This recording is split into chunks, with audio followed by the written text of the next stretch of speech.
Munster. Share my time with Deputy Louise O'Reilly. Firstly, I want to welcome the opportunity to speak on this bill. Dublin Airport has experienced something of a boom at the moment, with record passenger numbers year on year, and a second runway is due to be in operation, as we know, by the end of 2021. And whilst a second runway is needed at this stage, it is important that the needs of local people are respected and that flight and noise limits are imposed to ensure that their quality of life is maintained. The Minister is also looking for a third privately run terminal to be built, although he seems to be on his own with that one, with near universal agreement that such a development is not required at this time. But at this moment in time, we find ourselves in a frankly ridiculous situation, thanks to the Minister.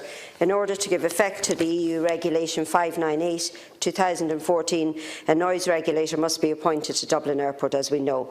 But because the Minister and the Department assumed that the Irish Aviation Authority would be the competent authority, it seems that no arrangements were made in the case that the IAA didn't work out.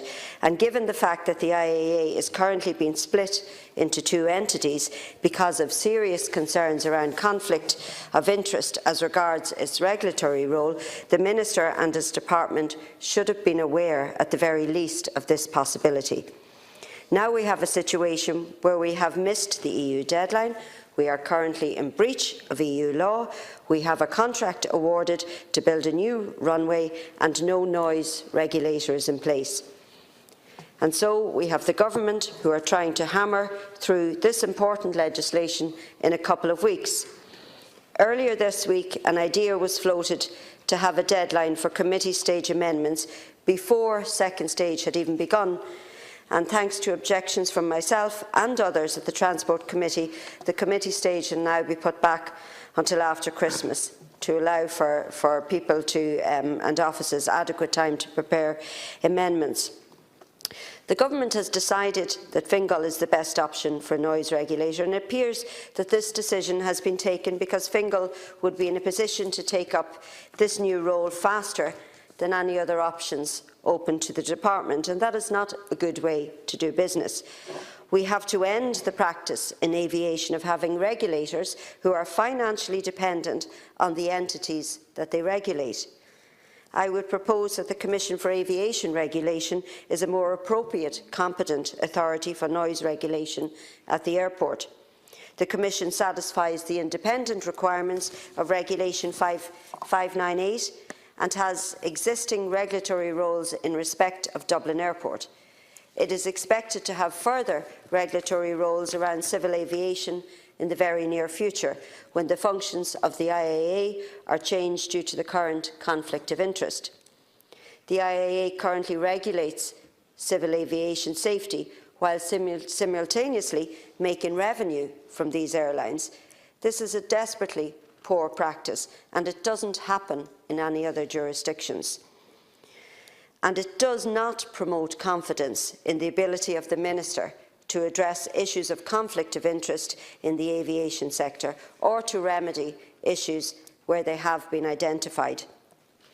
The Irish Aviation Authority Amendment Bill 2017 was at committee for pre-legislative scrutiny and hasn't been seen or heard of since. When will we see that bill, Minister? Will we see it in this Dáil term? The Department also objects to the Commission taking the role of noise regulator, as they don't have the expertise at present. But the same argument can be made for Fingal County Council. The real issue is that bestowing the function upon the Commission will probably be a lengthier process, but that's the Department's own fault for delaying, and it's not an excuse for poor decision-making.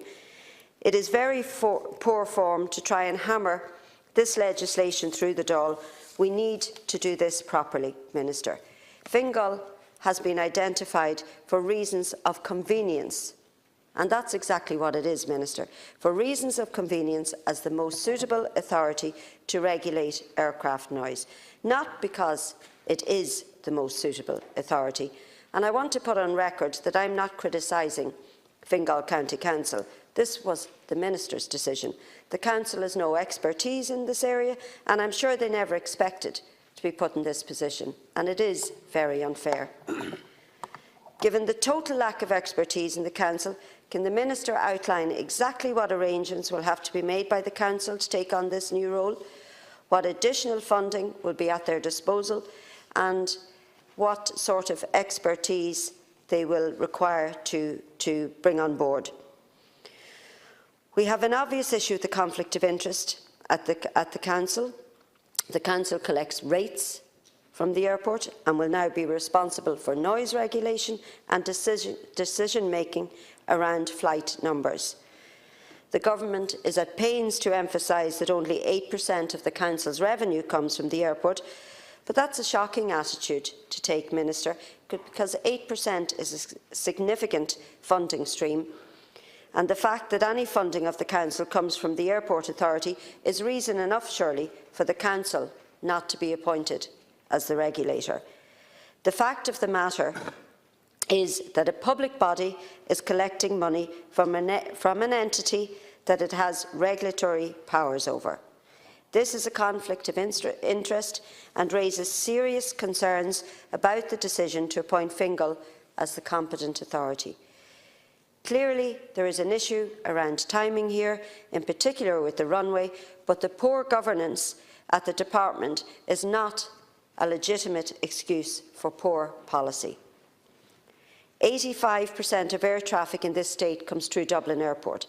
It is of huge concern that the airport is not subject to regulatory uncertainty, but the solution is not to implement an inappropriate regulator or just any regulator at all. It is absolutely outrageous that we are in this situation. The sheer incompetence demonstrated by the Minister is out of this world. He has displayed incompetence in many parts of his portfolio, but this latest escapade is something else. The main thing here is independence, Minister. We need a completely independent entity to take on the function of the noise regulator. This could be the Commission, or it could be a new entity, if that was judged to be more appropriate. This is the direction that we are taking regarding the funding of civil aviation safety regulation. It makes sense and removes questions of bias or conflict of interest. There are serious issues that need amending in this bill, and I intend to address those issues at committee stage in the new year.